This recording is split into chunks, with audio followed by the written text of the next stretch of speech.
Всех-всех поздравляю с 8 марта.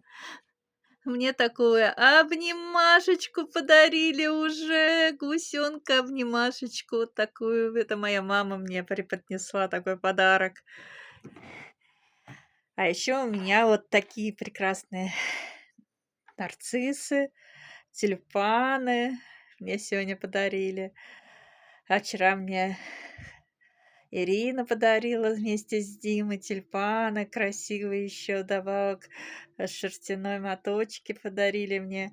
Вот столько радости у меня теперь есть. Обнимашечка. Такая прекрасная. Еще на фоне, детских у меня воспоминаний. Это мой сын. Это мне сын еще, когда был маленький, дарил. Я вот такая тетушка старенькая. Вот. Такая красивая у меня композишн.